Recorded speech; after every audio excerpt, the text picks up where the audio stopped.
When Daniel married Lisa, he believed they were building a future together in the house they had just bought. The basement was unfinished but spacious, and Daniel had big plans to turn it into a home theater or maybe a gym. Lisa, however, seemed unusually interested in keeping it empty.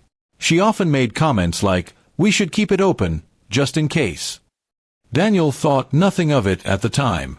For years, Daniel worked hard to provide for them, often putting in late hours at the office. Lisa worked from home, giving her more free time.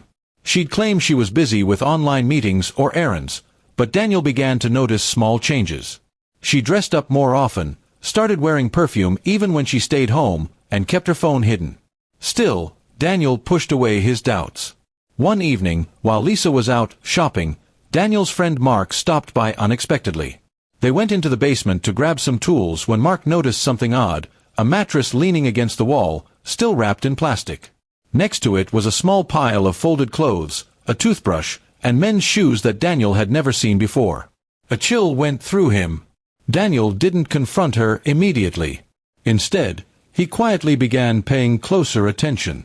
Over the next few weeks, he overheard Lisa on whispered phone calls, saying things like, "He'll love it here. No one will bother us." It wasn't hard to piece together. She was planning to move someone into their basement. That someone wasn't Daniel's relative or a guest. It was her lover. He decided to play along until he had proof. One afternoon, while she was showering, Daniel checked her phone. He found a string of messages to a man named Kyle, filled with heart emojis and promises that the basement is ready for you. She even sent photos of the space, writing, "Once Daniel leaves for work, you can come down any time." The betrayal was a knife to his heart. Daniel felt sick but didn't let her know he knew.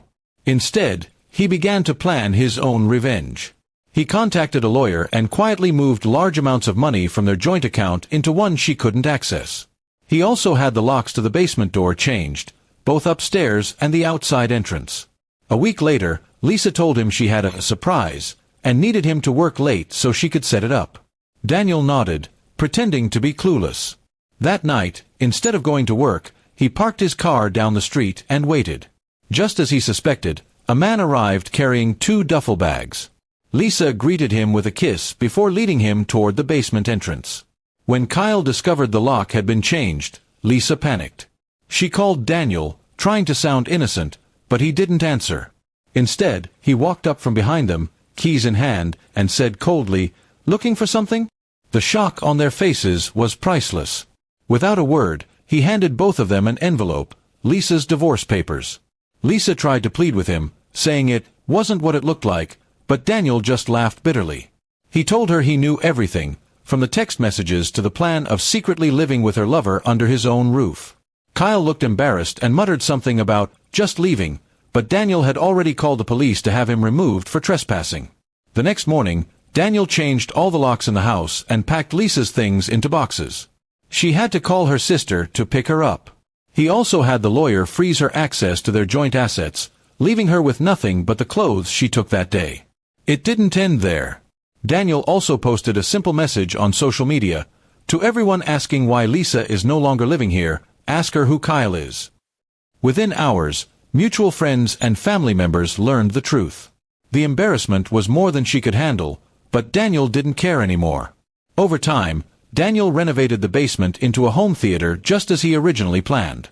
Every time he sat there watching a movie, he felt a quiet satisfaction, not because he had gotten revenge, but because he had reclaimed his home and his life.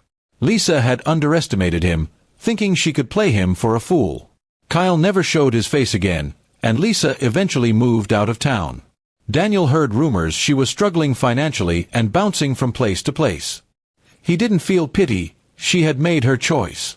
Daniel's friends often asked him how he stayed so calm through it all. His answer was always the same: the best revenge isn't anger, it's taking back control and making sure they can't hurt you again. And with that, he closed the chapter on his marriage, finally free from the woman who thought she could sneak her lover into his basement.